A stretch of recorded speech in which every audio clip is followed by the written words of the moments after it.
श्रीराम समर्थ. आपण ऐकत आहोत श्री श्रीराम महाराज रामदासी यांचे श्री ब्रह्मचैतन्य दासाचे आत्मकथन, अर्थात श्री सद्गुरू भक्ती साधनामृत, प्रकरण 27. 13 कोटींची सिद्धी व श्रींची स्मृती यात्रा, भाग 2. समर्थांनी दास्यभक्तीचे वर्णन करताना म्हटले आहे की 7वे भजन ते दास्य जाणावे, पडिले कार्य तितुके करावे, सदा सन्निधची असावे देवद्वारे. म्हणजे देवाजवळ तसेच सद्गुरूजवळ सतत हजर असावे आणि जी काही सेवा पडेल ती सेवा करीत जावे. लक्ष्मणाने सतत 14 वर्षे ब्रह्मचर्य व्रताचे पालन करून भ्राता श्रीराम प्रभूंची सेवा केली. सद्गुरूंचे दास्य झाल्याशिवाय परब्रह्माची प्राप्ती होणे अशक्य आहे. जर कोणी एखादा म्हणेल की मी माझ्या पुरुषार्थाने परब्रह्माची प्राप्ती करून घेईन, तर ते हास्यास्पद होईल. कारण परमार्थात मी करतो, मी करून घेईन, हे जे मीपणाचे अहंकाराचे लोढणे घातक असते. या अहंकाराच्या लोढण्यात अडकून पडण्याची फारच संभावना असते. ज्ञान जरी श्रेष्ठ असले तरी ते भक्तीशिवाय जिवंत राहू शकत नाही. अहम ब्रह्मास्मी म्हणजे मीच ब्रह्म आहे, याला महावाक्य म्हणतात. परंतु नुसते जर मी ब्रह्म आहे असे म्हणत गेलो तर उगीचच अहमपणा निर्माण होऊन साधक घसरतो. याऐवजी मी सद्गुरूंचा दास आहे असे म्हणत गेले आणि त्याप्रमाणे प्रत्यक्ष दास्यत्व निभवले तर साधकाचा अहंकार कमी होऊन तो आपोआपच अहम ब्रह्मास्मी या पदावर आरूढ होईल. का आपण सर्वजण ब्रह्मच आहोत, परंतु मायेच्या अज्ञानरूपी अंधारामुळे आपले दिव्य स्वरूप दिसत नाही. आपले स्वरूप आपल्यालाच जवळ असून दिसत नाही. म्हणून त्या स्वरूपाचे ज्ञान होण्यासाठी सद्गुरूंना शरण जाणे जरुरीचे आहे. नुसते मी शरण आलो आहे तोंडाने म्हणून चालत नाही, तर तसे प्रत्यक्ष आचरणात आणले पाहिजे. म्हणजेच माझे विचार सद्गुरूंच्या पुढे विसरले पाहिजेत. सद्गुरूंना आपले स्वामी समजून त्यांची दास या भावनेने सेवा करून त्यांना प्रसन्न केले पाहिजे. सद्गुरू प्रसन्न झाले म्हणजे ते आपल्या शिष्याला आपल्यासारखेच करतात, अर्थात ब्रह्मस्वरूपाची प्राप्ती करून देतात. मी स्वतः भगवंत आहे असे न म्हणता मी भगवंताचा आहे या दिव्य भावनेनेच संपूर्ण परमार्थ साठवलेला आहे. मी ज्ञानी आहे असे म्हणण्यात धोका आहे, परंतु मी भगवंताचा अर्थात सद्गुरूंचा भक्त आहे, दास आहे म्हणण्यात धोका मुळीच नाही. काली उपासक रामकृष्ण परमहंस मी कालीचा दास आहे असे म्हणता म्हणता ते साक्षात स्वतःच कालीमाता होत असत. सद्गुरूंची अनन्य भावाने सेवा करता करता शिष्य परब्रह्मात जाऊन मिळतो. ज्ञानी भक्ताला कोणीही सांभाळत नसते, त्याला आपले संरक्षण स्वतःलाच करावे लागते. परंतु भक्ताचे संरक्षण साक्षात भगवंतच करतो, त्यामुळे भक्त निर्भय असतो. ज्ञानी हा वानराच्या पिलाप्रमाणे असतो, तर भगवंताचा भक्त मांजरीच्या पिलाप्रमाणे असतो. वानराच्या पिलाला आपले रक्षण आईवर सोडून चालत नाही. वानरीला घट्ट पकडून ठेवले तरच ते पिलू सुरक्षित राहू शकते. अन्यथा झाडावरून इकडून तिकडे आई उड्या घेत असताना जर पिलाने आपली पकड ढिली केली तर ते पिलू उंचावरून खाली कोसळून त्याचा कपाळमोक्ष झाल्याशिवाय राहणार नाही किंवा हातपाय धड राहणार नाहीत. ज्ञानी लोकांची या वानराच्या पिलाप्रमाणे गत होत असते. परंतु भगवंतांच्या भक्तांची स्थिती अशी होत नसून तो भक्त आनंद स्वरूप होत असतो. भक्त हा मांजरीच्या पिलाप्रमाणे आईवर सर्व भार सोपवून निश्चिंत असतो. मांजरी आपल्या पिलाला आपल्या दातांनी पकडून इकडून तिकडे घेऊन जात असते, परंतु त्या पिलाला आपले दात बिलकुल न लागू देता त्याला अलगद उचलून अगदी सुरक्षित नेऊन ठेवते. मांजरीच्या पिलावर सुरक्षेची जबाबदारी नसून आईवर असते, म्हणूनच त्या पिलाला कसलाच धोका नसतो. ही स्थिती भगवंताच्या भक्ताची असल्याने तो सुखी असतो. म्हणून सुखी व्हायचे असेल तर सद्गुरू भगवंतांचे दास्यत्व स्वीकारावे आणि सर्व भार त्यांच्यावर सोपवून त्यांच्या आज्ञेप्रमाणे आपली वर्तणूक करावे. सद्गुरूंच्या वचनापुढे आपले शहाणपणाचे अभिप्राय मातीमोल समजावेत. सद्गुरूंचे वचन किंवा सद्गुरूंचे मत आपल्याला पसंत न पडणे म्हणजे आपण त्यांच्यापेक्षा श्रेष्ठ आहोत असे सिद्ध होते. तर ते असले प्रकारचे पाप कधीही करू नये. सद्गुरूंच्या पुढे आपले सर्व विचारांचे भंडारगृह जाळून टाकावे. सद्गुरूंचे वचन शास्त्राला धरून नाही अशा प्रकारचा अभिप्राय व्यक्त करून किंवा मानून भीषण अशा नरकात जाऊ नये. परमार्थ इतका सोपा नाही. परमार्थाच्या प्राप्तीसाठी आपली होळी करावी लागते. अहंकारी लोकांना परमार्थ कठीण असतो, परंतु भाविक भक्तांना तोच परमार्थ सहज साध्य वश होतं. आजपर्यंत जेवढे महान संत झाले ते सर्व आपल्या सद्गुरूंच्या सेवेनेच उच्च पदाला पोहोचले. त्यांनी आपला अहंकार भगवंतांच्या चरणी अर्पण केला, म्हणजेच ते भगवंताचे दास झाले. माझ्या श्रींना एका उर्मट शास्त्रीबुवांनी विचारले होते की आपण स्वतःला कोण समजता? तेव्हा माझ्या प्राणप्रिय ब्रह्मांड नायकाने त्यांना उत्तर दिले, अहो शास्त्रीजी, मी तर अगदी तुच्छ, हीन, दीन व अज्ञानी असा रामाचा दास आहे. हे माझ्या प्राणप्रिय श्रींचे उत्तर ऐकून तो अहंकारी शास्त्री म्हणाला, मी तुझा दास आहे असे सारखे म्हणत गेल्याने गुलाम वृत्ती वाढणार नाही काय? त्याऐवजी मी ब्रह्म आहे असे आपण का म्हणू नये? हे शास्त्रीबुवांचे अहंकारी विचार ऐकून श्री म्हणाले, ज्ञानमार्ग असो की भक्तिमार्ग असो, खरे आपले स्वरूप कोणते आहे आणि खोटे स्वरूप कोणते हे ओळखून घेण्यासाठी सर्व प्रकारचे विविध मार्ग आहेत. आजच्या वर्तमान स्थितीमध्ये खोट्या स्वरूपाचे प्राबल्य आहे. ते नाहीसे करून खऱ्या आत्मस्वरूपाचे ज्ञान करून घेणे अत्यंत जरुरीचे आहे. मी खोटा अशाश्वत असून भगवंत खरा आणि शाश्वत आहे हे आपल्याला आत्मसात करावयाचे आहे. खऱ्या स्वरूपावर खोट्या मायेचे आवरण आलेले असल्यामुळे खऱ्या स्वरूपाचे दर्शन होत नाही. आवरण म्हणजे पडदा जर बाजूला केला तर पडद्याच्या पलीकडचे दृश्य दिसते. त्याचप्रमाणे हा जर अज्ञानरूपी मायेचा पडदा जर बाजूला झाला तर पलीकडे असलेले परब्रह्म आपोआपच दिसते. हा पडदा बाजूला करण्याची प्रार्थना करावी लागते. सद्गुरूंच्या सेवेत देह झिजवावा लागतो.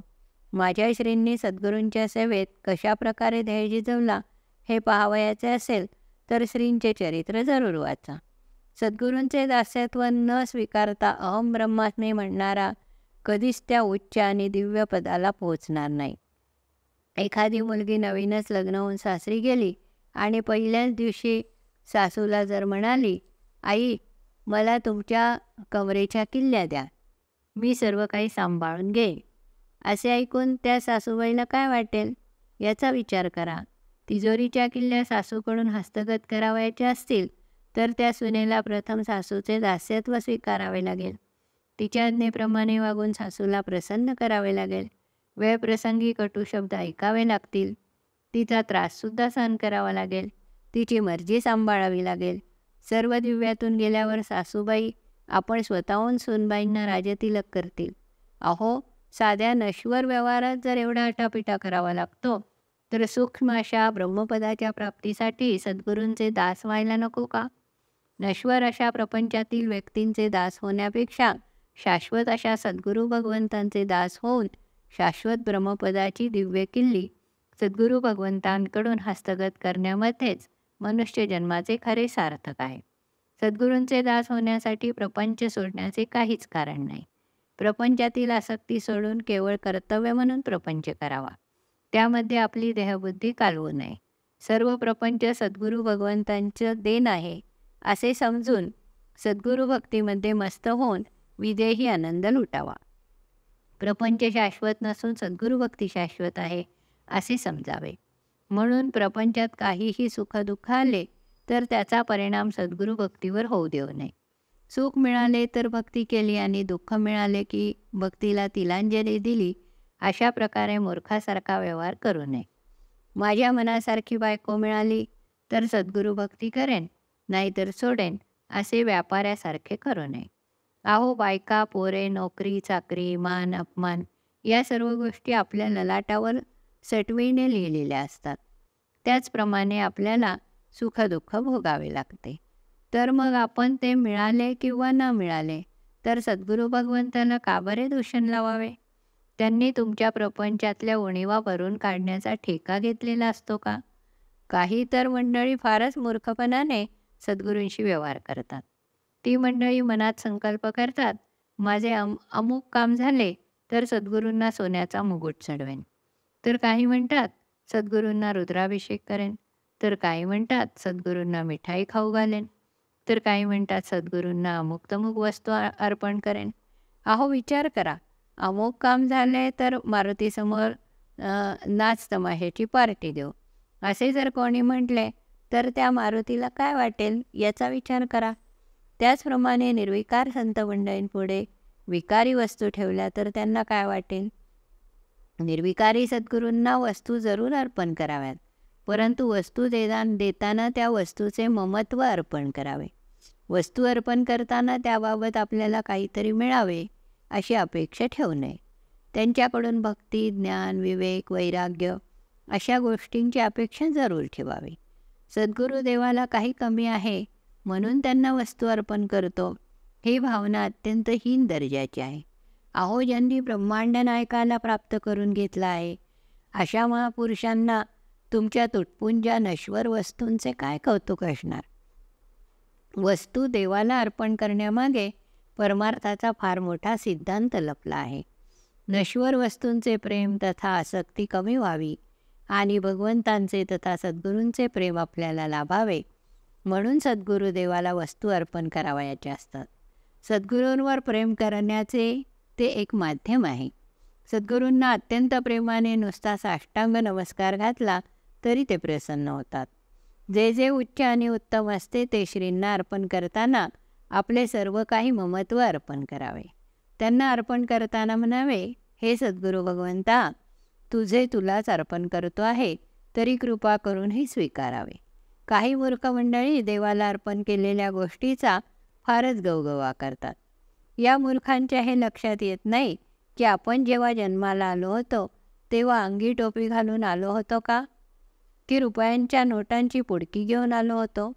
अहो, भगवंताने निर्माण केलेल्या या दिव्य सृष्टीतूनच ज्ञान, ऐश्वर्य वगैरे आपण घेतलेले असते.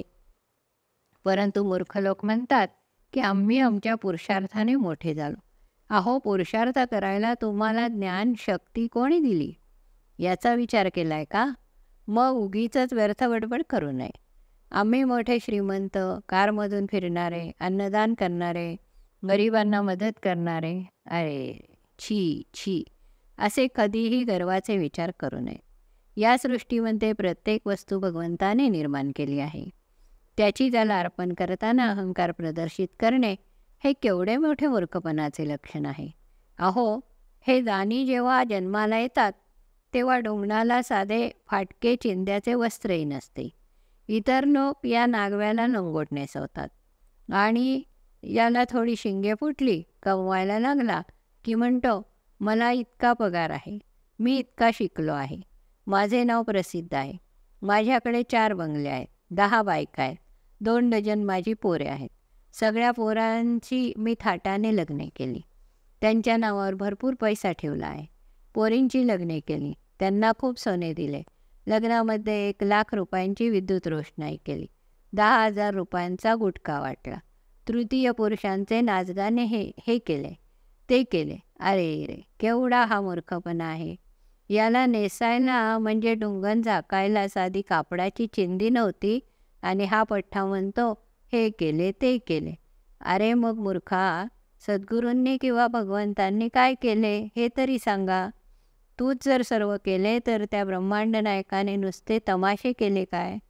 खरोखरच कर्तृत्व त्या ब्रह्मांड नायकाचे असताना हा मनुष्य प्राणी माझेच कर्तृत्व म्हणवीत मिरवतो.